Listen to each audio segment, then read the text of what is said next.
jenengan sampean sedakono, sampean kekno nang wong-wong sing melarat iki lho, sampean tukono beras, sampean tukono LPG. Nah, setelah disampaikan oleh Pak Yai begitu, ya, setiap orang yang berkebutuhan di desa itu, daokeh ini bantu, Pak. Suatu ketika, pokoknya sak desa itu ngerti nih daokeh ini orang baik, ya. Suatu ketika daokeh ini meninggal. Nah, meninggal anaknya karena bapaknya yang namanya daokeh ini baik dengan Pak Yai dan masyarakat, meskipun dia tidak Islam, minta kepada Pak Yai, Pak Yai, ayah saya sudah meninggal. Iya, ada apa? Tolong jenengan sholati. Loh, ya. Pak Yai ini kayak bingung, Pak.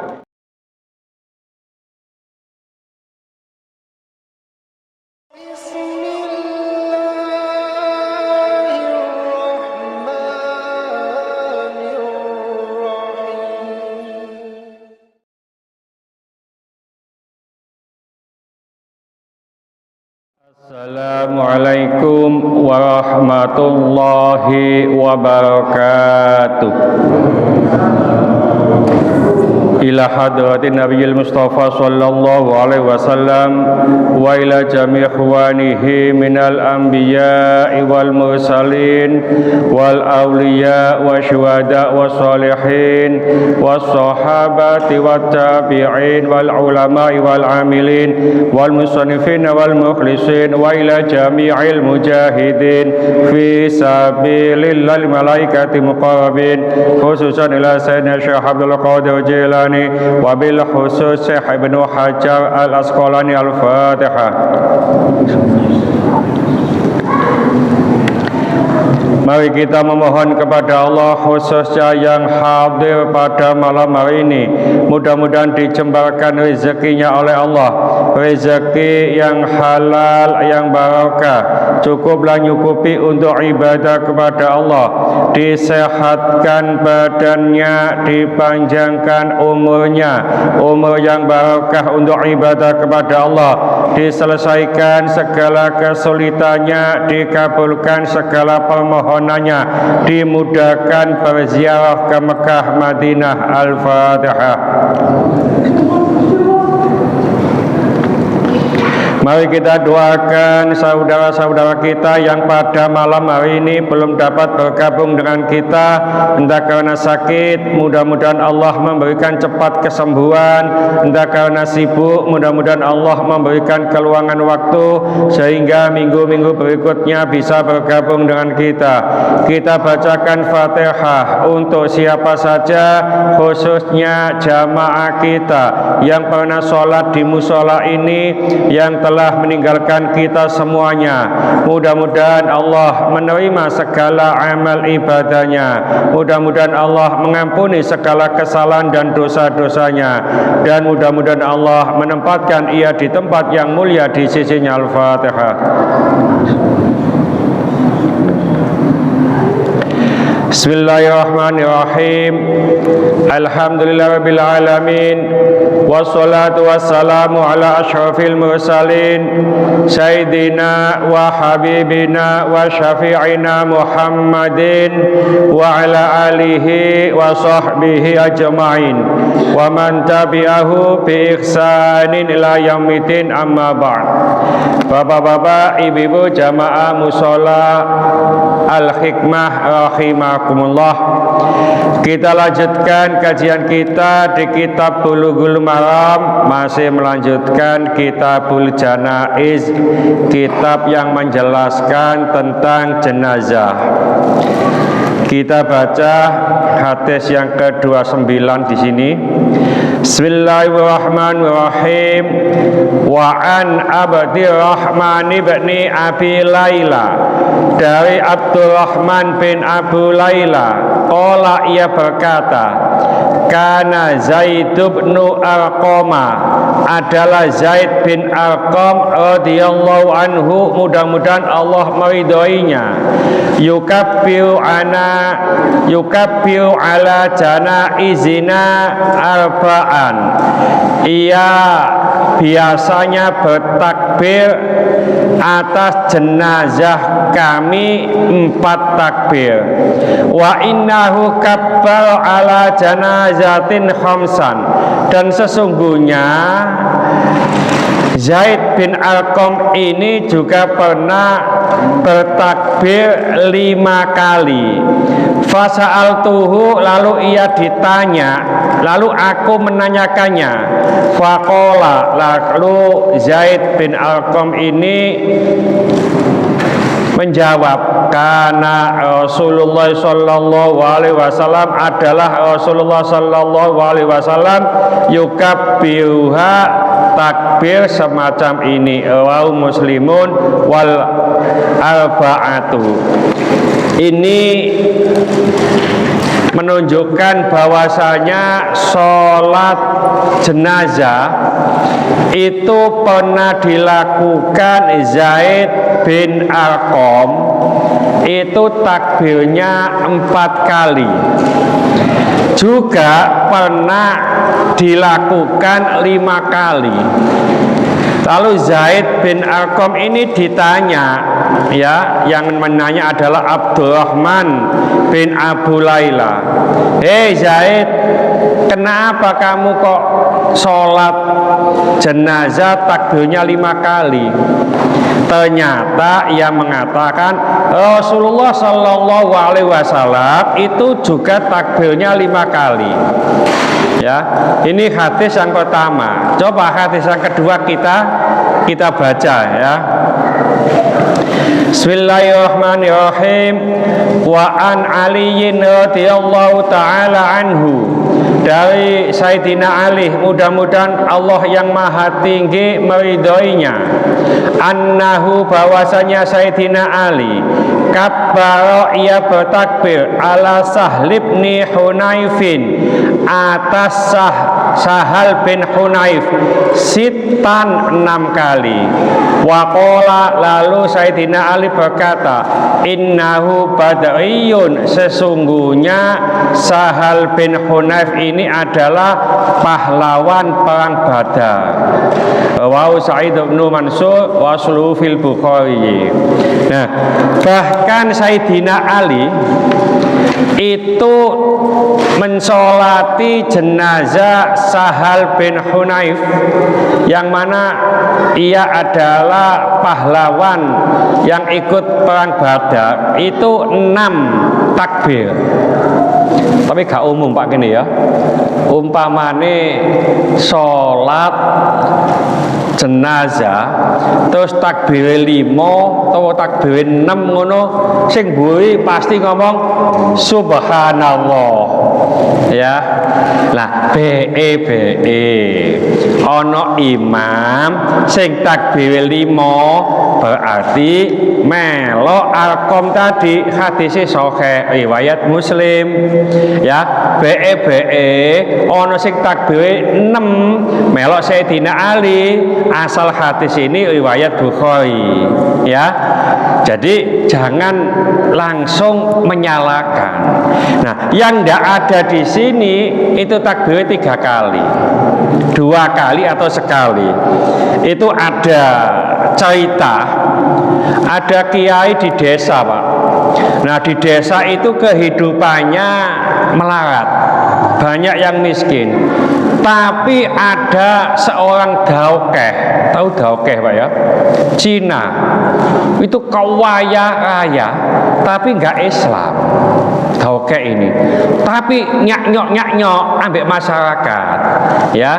Jadi umpamanya daukeh ini mau nyumbang musolanya kiai ini atau masjidnya kiai ini, ditolak secara halus jenengan sampean sedakono sampean kekno nang wong-wong sing melarat iki lho, sampean tukono beras, sampean tukono LPG.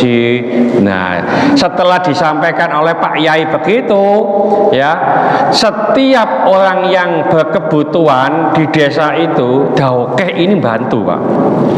Suatu ketika pokoknya sak desa itu ngerti nih daokeh ini orang baik, ya. Suatu ketika daokeh ini meninggal. Nah, meninggal anaknya karena bapaknya yang namanya daokeh ini baik dengan Pak Yai dan masyarakat, meskipun dia tidak Islam, minta kepada Pak Yai, Pak Yai, ayah saya sudah meninggal. Iya, ada apa? Tolong jenengan sholati. Ya, Pak Yai ini kayak bingung, Pak. Jadi orang non Muslim itu kalau kita beri sesuatu amalan, doa dan seterusnya, kalau sudah meninggal nggak nyampe, ya. Nah, Pak Yainya ini termasuk orang bijak, nggak langsung dijawab, nggak nyampe mas. Nih bapak jenengan disolati di sini nggak nyampe, nggak sampai, jadi nggak begitu. Nah, oke mas, gini, nanti jam 11 jenazah bapak jenengan samain bawa ke masjid, ya. Nanti disolati bersama-sama oleh masyarakat sini. Akhirnya jam 11 dibawa ke masjid, Pak, ya. Nah, cidekek do pojokan, ya, karena apa, antara imam sama pojok ayun masih luas, ya. Terus anaknya nunggu di belakang, nggak iso sholat, Pak, ya. Terus paling ngono sholat duhur yang namanya kiai sama masyarakatnya, ya. Terus daoke tadi jenazahnya dilakukan di pojokan sana. Setelah itu selesai, mas ini sudah selesai disolati jenazahnya. Loh Yai, biasanya kalau sholat itu, sholat jenazah saya lihat-lihat, meskipun saya nggak ikut, kan nggak pakai begini-begini. Oh beda mas, beda. Nek wong api itu harus digini-ginikan.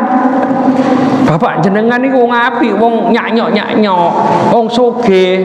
Oh gitu tak? Iya.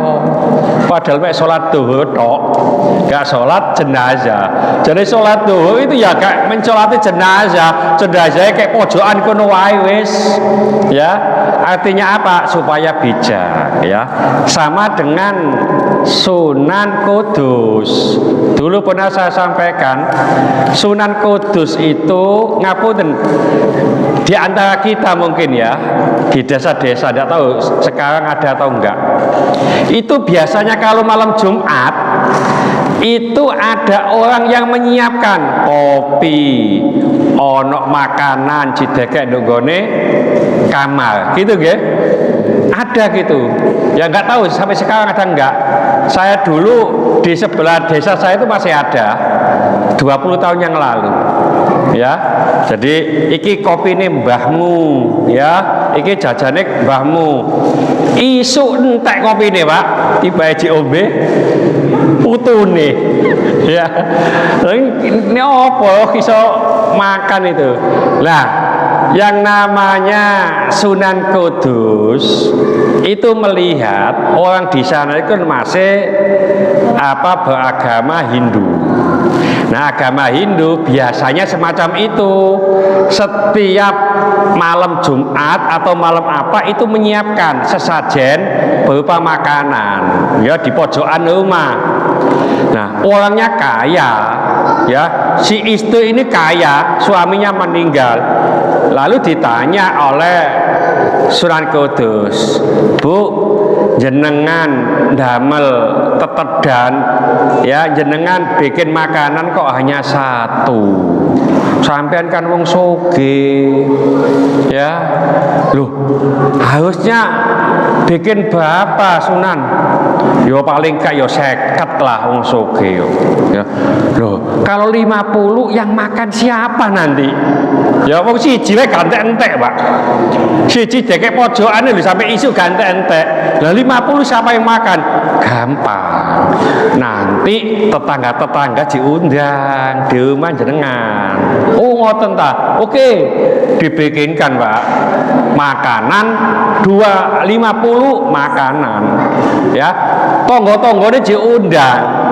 Nah, kontennya atau isinya beda, yaitu tahlilan. Jadi itu dulu salah satu cerita tahlilan itu dari Sunan Kudus. Podho ngirim apa ke Allah. Kalau untuk apa yang Hindu tidak dibacakan apa-apa. Nah untuk Islam dibacakan kalimah-kalimah thayyibah. Artinya apa? Artinya tidak langsung disalahkan. Semacam begini.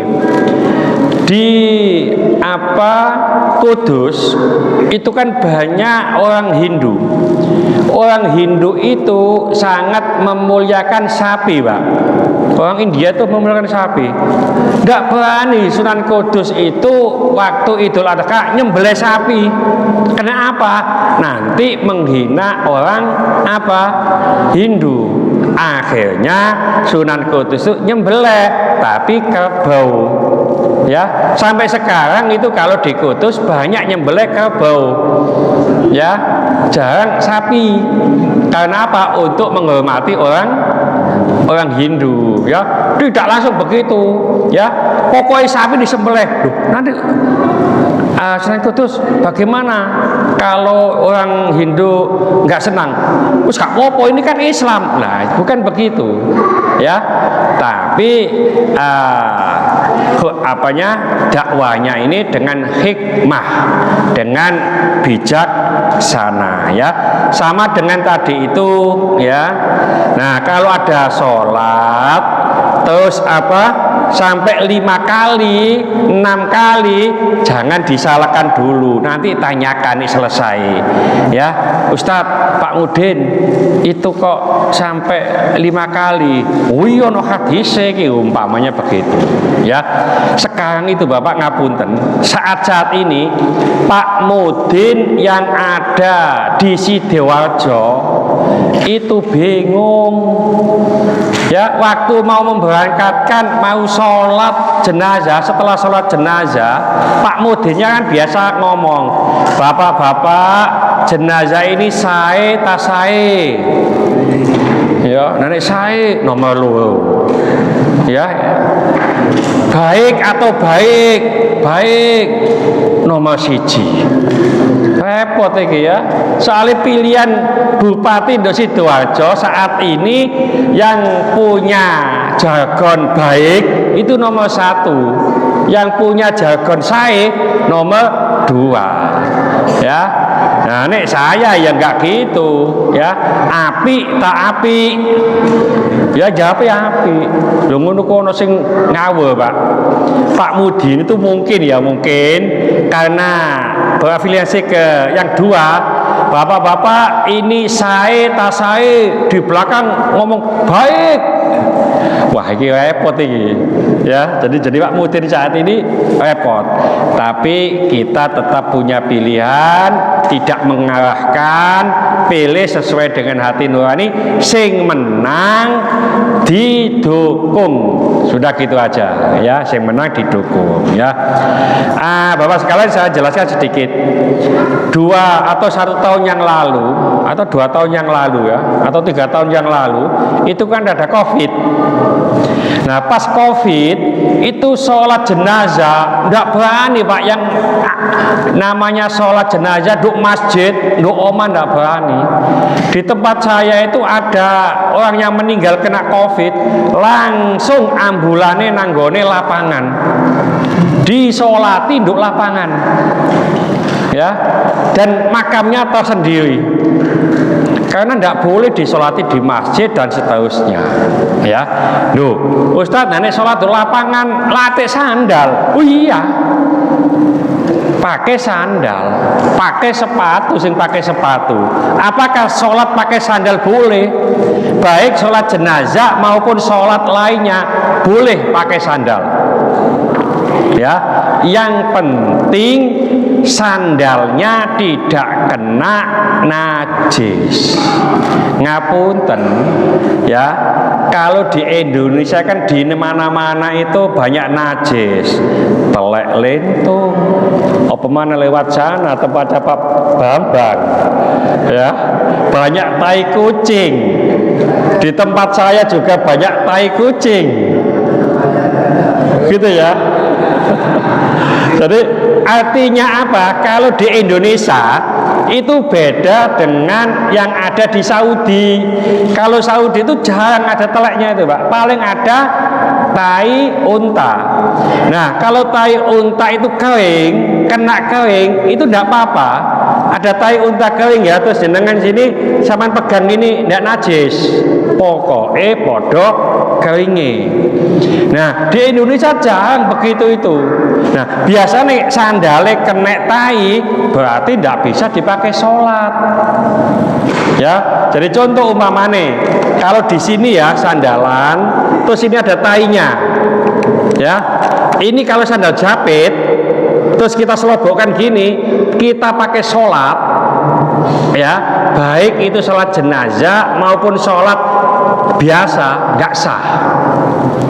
Kecuali kalau sandalnya ini kita lepas, terus kita injak, plek, begini, salah jabit ya, kan masuk ya, kita lepas, terus kita injak, ya, ini dipakai sholat sah. Kenapa? Sesuatu yang kalau kita pakai, baik berdiri ikut berdiri, duduk ikut duduk, kita bergerak ikut bergerak, itu namanya malbus. Malbus itu pakaian yang dipakai semacam ini.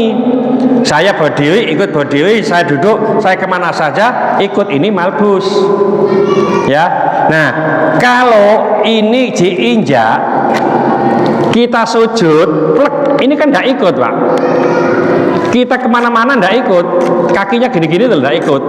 Berarti ini bukan malbus. Seperti dengan ini yang kita pakai apa itu? Sajadah. Sajadah itu kalau kita rukuk, kita sujud, sajadahnya tetap. Oleh karena itu, seandainya sholat, sajadahnya di bawahnya itu ada kotoran, ada najisnya, maka tetap sah sholatnya. Ditelok pas sujud, kok ambu telek lentung, nduk endi, ya, wis gak apa-apa, didelok gak ono, ya. Makanya ngapunten, kalau sholat dalam keadaan gelap, itu menurut Imam Nawawi itu makruh. Ya, sholat dalam keadaan memejamkan mata itu makruh. Sholat melihat ke atas itu makruh. Ustadz, saya itu sholat bisanya apa? Konsentrasi atau khusyuk itu kalau gelap. Ya, hidupkan dulu. Kenapa? Supaya tahu tempat yang kita pakai sholat itu ada najisnya atau tidak. Yang kedua, ada binatangnya atau enggak. Nanti kalau ada kelabang, ada apa, repot nanti. Ya, nah kalau sudah digelapkan monggo. Tapi itu makruh. Tapi kalau memang tidak bisa, ya tidak apa-apa. Ya, jadi semacam itu. Jadi sajadah di bawahnya ada teleknya, kita pakai sholat bisa. Ustadz, kalau sajadahnya di atasnya ada teleknya bagaimana? Nah, gitu ya. Mungkin ya. Ya, karena pas kita gelar, ono kucing mlebu. Oh, kucing mana? Kucing mana? Loh, soalnya cedek kucingnya, gitu loh. Ya, ayam gak ono begini ya. Pas sholat kita berdiri, terus apa itu sajadahnya diyei ayam atau kucing? Bagaimana? Selama sajadah itu tidak mengenai pakaian kita, maksudnya telek tadi loh, tidak mengenai pakaian kita boleh. Contoh, ya, di gelas sajadahnya, lo pojokan sini tuh ada teleknya. Nah kita sholat kan nggak kena pojokan sini, itu tidak apa-apa. Ya, jadi tidak mengapa, yang penting salah satu syarat sahnya sholat itu badan tidak terkena najis, pakaian tidak terkena najis. Ya, nah, Ustaz, kalau teleknya cecek apa ini? Begini, ya, ada dua pendapat.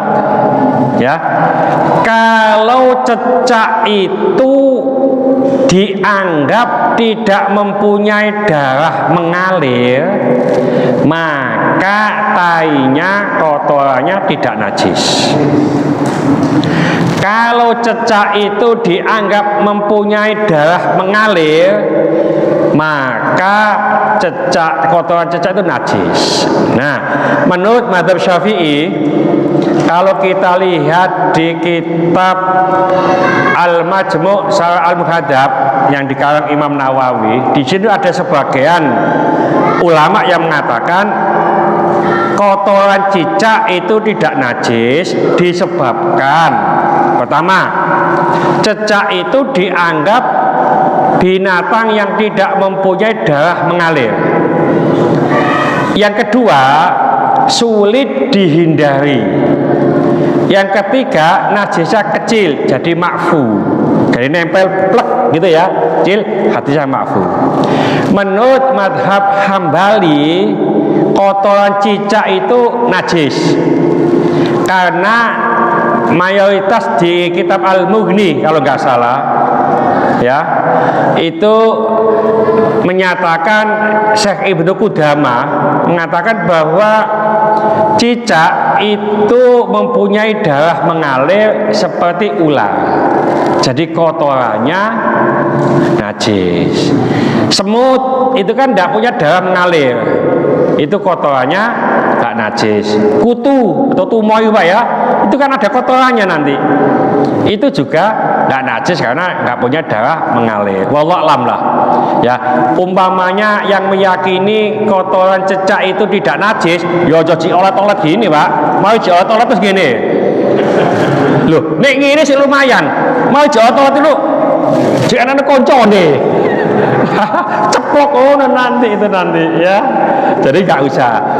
Contoh umpamanya, kadang-kadang orang itu ini ada kotoran cecak ini ya, delek apa Pak, terus begini kan, umpamanya ya. Nah, kalau kita menganggap gak najis, tidak apa-apa, disentil gini aja.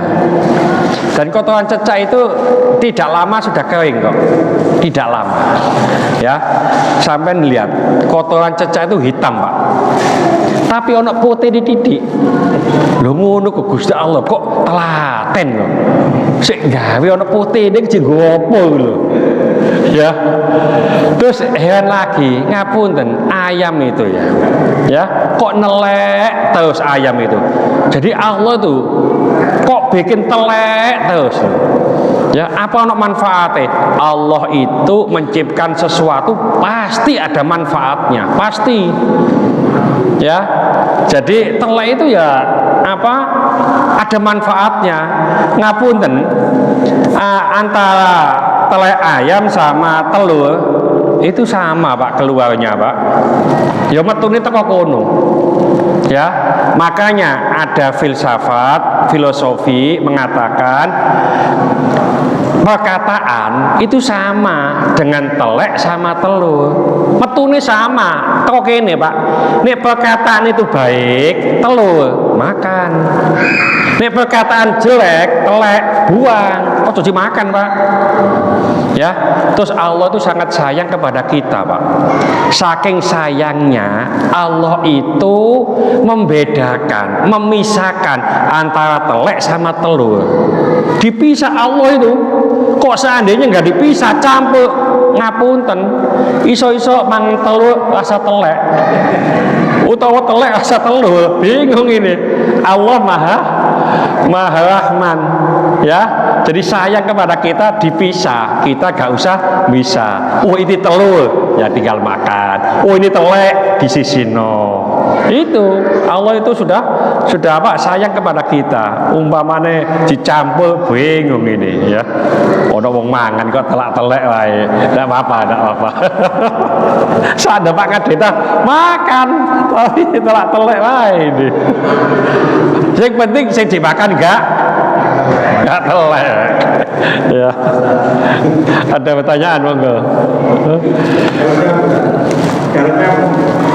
Darahnya nyamuk.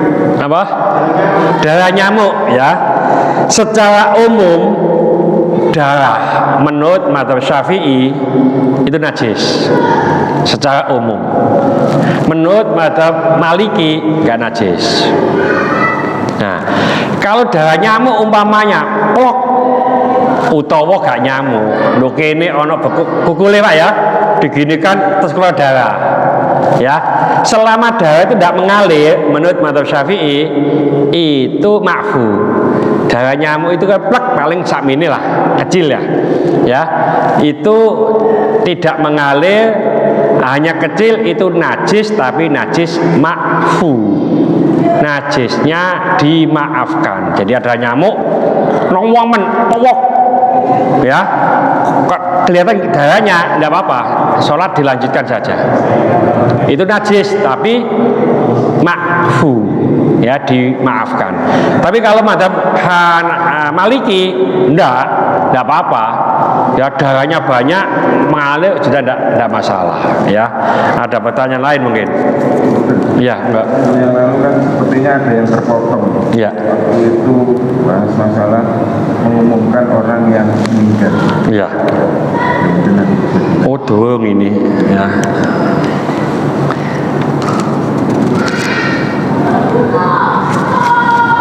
Jadi mengumumkan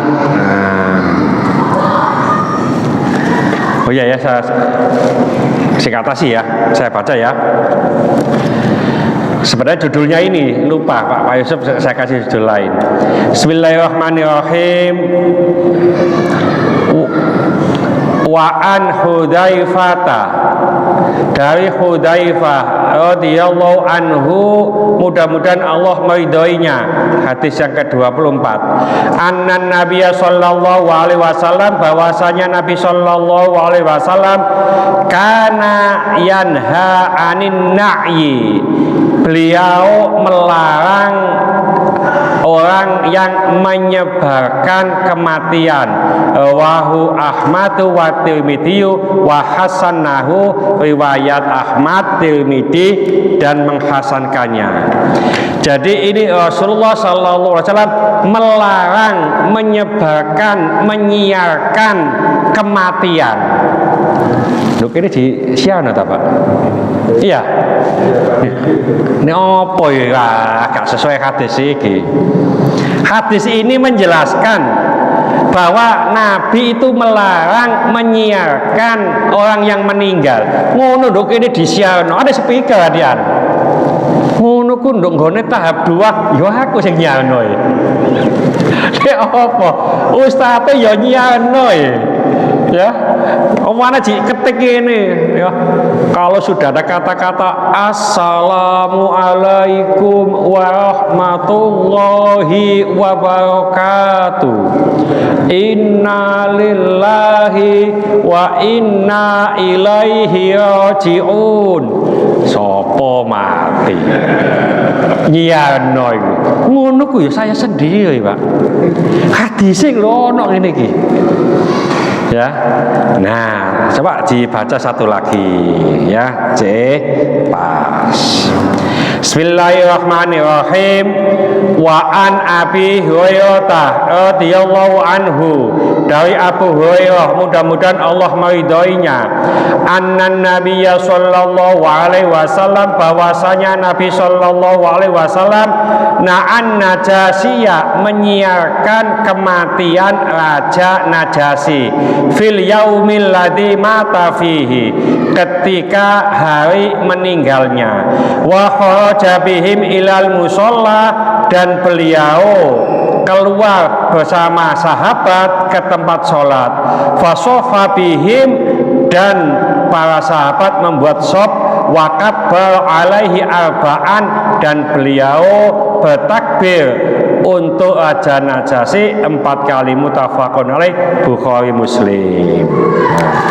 Ini ada hadis sahih, tadi hadis hasan, ya. Meskipun hadis hasan itu juga bisa dipakai untuk dalil, tapi ada dalil lagi bahwasanya Rasulullah Shallallahu Alaihi Wasallam menyiarkan ketika Raja Najasyi itu meninggal. Raja yang di jauh, Pak Najasyi itu Ethiopia sana, ya.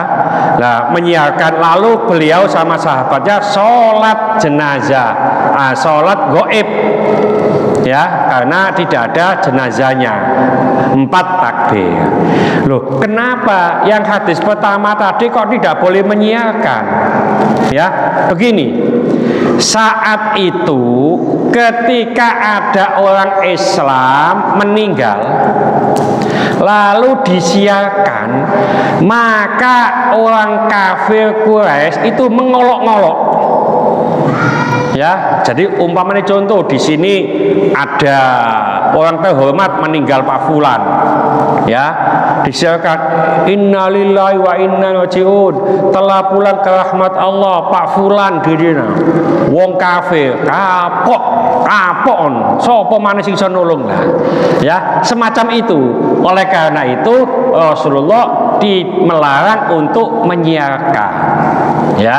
Sama dengan dulu, nahaitukum an ziyaratil kubur fazuruha, dulu saya melarang kamu ziarah kubur. Kenapa? Karena keimanannya belum memadai. Fazuruha, sekarang berziarahlah, semacam itu, ya. Jadi waktu itu sama dengan begini, kenapa sholat duhur sama sholat asar itu kok tidak dikeraskan, begitu ya.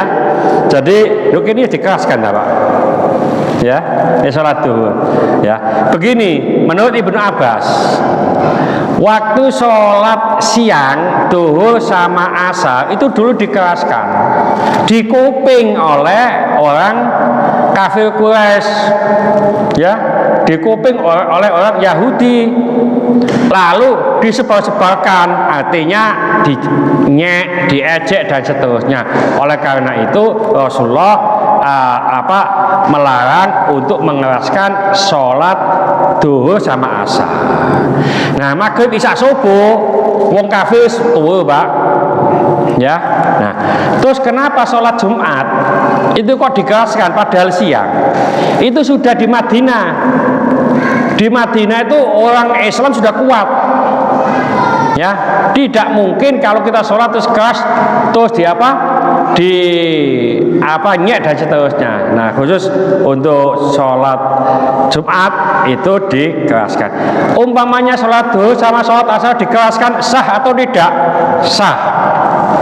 Atau sholat maghrib isya subuh kok imamnya menengah, ya, mocone gak dikeraskan, apakah sah? Sah, cuma makruh. Jadi sholat maghrib isya subuh itu disunahkan dikeraskan, sholat duhur asar disunahkan tidak dikeraskan. Ini dikeraskan tidak dapat kesunahan, artinya makruh. Nah, oleh karena itu semacam itu. Jadi dulu dilarang karena banyak orang kafir itu menghina ketika orang Islam meninggal. Nah, setelah tidak begitu, orang Islam sudah kuat, maka Rasulullah mengumumkan kematian Raja Najasyi. Nah, di sini umpamane Pak Didik ngumumno, ya gak apa-apa wisan. Ya, hadisnya mau nggak oleh. Sing pertama, sing kedua oleh, ya. Nah, ini ikut yang kedua lebih sahih, dan karena di sini kan kalau diumumkan kan tidak dinyek, Pak, oleh orang non muslim, ya. Jadi tidak ada begitu, maka tetap boleh diumumkan, ya. Ada pertanyaan lagi mungkin? Ya.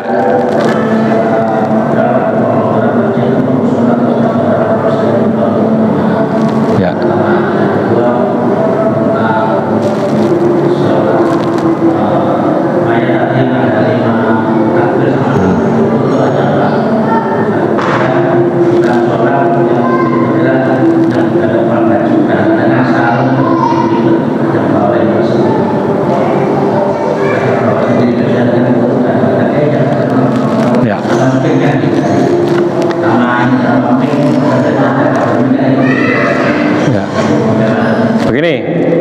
pertama kalau 5 waktu ya dibaca apa saja gitu ya, 5 takbir ya, sama ya. Menurut mazhab Syafi'i 4 takbir itu ya. Pertama baca Fatihah, kedua baca sholawat, ketiga baca doa, keempat baca doa. Nah, menurut mazhab Hambali itu 4 takbir sama. Pertama baca Fatihah, kedua baca sholawat, ketiga baca doa, yang keempat tidak baca apa-apa. Ya, nah itu yang ke-5, ke-6 juga tidak baca apa-apa. Ya, gitu. Terus yang selanjutnya kalau ada orang non Muslim menyumbang masjid itu tidak bermanfaat bagi dia. Ya, tidak bermanfaat bagi dia selama uangnya ini tidak uang haram. Ya, apalagi kalau kita tidak mengetahui maka tidak masalah. Ya, nah umpamanya kalau kita tahu dari non Muslim uangnya halal, kalau ditolak langsung umpamanya menyakitkan, diterima tapi dibelikan barang yang tidak nempel, bisa berbeda-beda kursi dan seterusnya, kan bisa rusak nanti umpamanya gitu, atau untuk membayar listrik dan seterusnya. Ya, jadi semacam itu. Tapi untuk dia tidak dapat apa-apa, tidak mendapatkan. Ya, terus apa mana? Ya, contoh ini ya, contoh. Ini kan ada yang panjang, Pak. Kita pakai. Terus pas sholat sujud kena ini, ya ini aja lah. Kita sujud kena ini, ya, itu gak sah. Ya, kecuali kalau kena dikit itu makruh. Kalau ketutupan kabeh nggak sah, ketutupan kabeh tidak sah. Kalau ini yang panjang, sing sebagian orang sing ngelewe udah bisa. Ya, sebagian kalau kita berdiri ikut berdiri, tapi yang ngelewe ini tetap nggak ikut bergerak. Nah, kita pas sujud kena ini nggak apa-apa. Karena ini bukan malbus, tidak ikut bergerak. Ya bergerak hanya ini. Ya, sama dengan kita sholat nunggone spring bed. Spring bed kan Allahu Akbar, entul kan gitu ya, bergerak. Itu tidak apa-apa. Itu bukan malbus, ya. Jadi pas sholat entul begitu. Sing gak oleh ku sholat dukuhe wetenge bojo. Entul. Wah, iku wis gak pas iku. Ya. Nah, cuma itu makruh. Jadi sholat di tempat yang gembuk itu ya, itu makruh. Makanya sajadah sing rada kuandel nemen itu ya juga kadang-kadang kita nggak pas ya. Termasuk kabel tadi ya. Kabel itu kalau kena dikit itu makruh, tidak sampai saya itu pernah ditanya, Ustaz, kalau ini ketutup itu kan ini anggota sujud nggak sah, dan dengkulnya ketutup itu juga anggota sujud loh. Ya, dengkul itu beda dengan ini. Ya, dengkul ini adalah aurat. Sing paling repot begini, kini iki catu, ya, sobek, terus ditambal kulitnya dijukur atau bokong. Iki dikatoki tanah apa iki? Ya, oleh karena itu ngapunten, nek pas baik itu dijugukno kulit aja teko bokong, Pak. Ya baik sing tidak ditutupi, tidak aurat gitu loh. Nah, ini kulit terus dari teko bokong berarti ini kan ya aurat ini nanti. Ya, ini dokter kan nggak sampai semacam itu. Ya. Jadi upaya ya. Tapi ada sebagian ulama yang mengatakan itu karena dasar darurat enggak apa-apa, ya. Tapi ini jangan diambil gitu. Terus sarung umpamanya, ya. Nah, kalau sarung itu beda dengan jidat ini tadi, ya. Nah, semacam orang yang sholat kaos kakian, gitu ya. Orang sholat kaos kakian itu makruh. Yang makruh itu orang laki-laki, itu makruh. Banci, ya, itu kalau kaos kakian makruh. Ya. Nah, kalau perempuan kaos kakian tidak makruh, malah dianjurkan. Takutnya nanti kalau mukenanya itu mukena anak cilik terus jongkong kakinya kelihatan Pak, itu tidak sah karena kaki itu termasuk aurat. Jadi kalau bisa ibu-ibu nih pas sholat mukena itu gak pas kaos kakian ya. Jadi ngapunten, istri saya itu kemana-mana kaos kakian, tuku kaos kakian wakeh sing 3.000-an wae, murah-murah itu pokoknya ya, semacam itu. Jadi kalau kaki enggak apa-apa, termasuk apa itu budak. Nah kalau budak sudah enggak ada ya. Apa?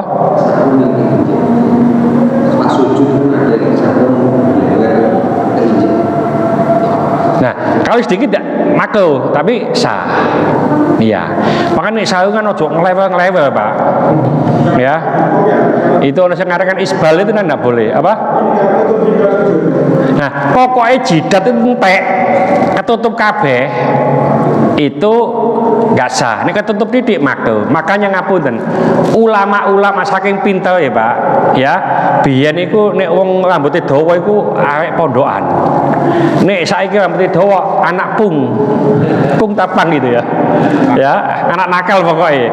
Nah, itu nek sholat itu diginikan. Sholat diginikan. Nah, supaya gak gini, jika kopiah. Nah, itu ulama-ulama biyen itu pintar kayak kopiah kolan supaya itu termasuk supaya rambutnya nggak ngelewer. Nek ngelewer dikit itu makruh. Ya, jadi jikopiah itu gunanya untuk itu, ya. Jadi nggak begini kan terus, ya. Jadi kalau rambut sedikit itu, nah itu masih kopiah tadi. Ini sedikit masih makruh. Ini tupi kok gini, mbok, ya. Nggak kelihatan semuanya, ya.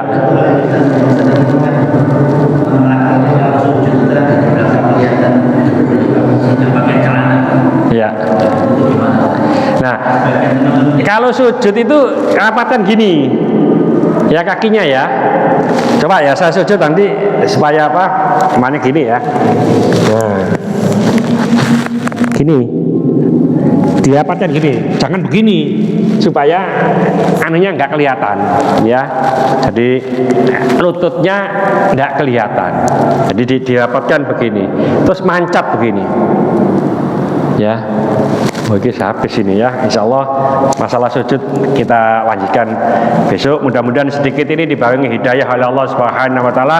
Mudah-mudahan segala hajat kita dikabulkan Allah, segala kesulitan kita dibantu oleh Allah. Mudah-mudahan anak kita menjadi anak soleh solehah, taat kepada Allah, patuh dan nurut kepada kedua orang tua, dan mengasih keturunan. Mudah-mudahan Allah berikan keturunan yang soleh solehah, dan mengasih jodoh. Mudah-mudahan Allah berikan jodoh yang soleh solehah. Mudah-mudahan di antara kita, keluarga kita, handetolan kita, tetangga-tetangga kita yang saat ini sedang sakit baik di rumah sakit maupun di kediaman, mudah-mudahan Allah cepat mengangkat penyakitnya, menyembuhkan penyakitnya, dan mudah-mudahan Allah memberikan kesabaran kepada yang sakit, dan dengan kesabaran ini mudah-mudahan Allah mengangkat seluruh dosa-dosanya, dan mudah-mudahan Allah mengampuni dosa-dosanya orang yang mendolimi kita. Al-Fatihah.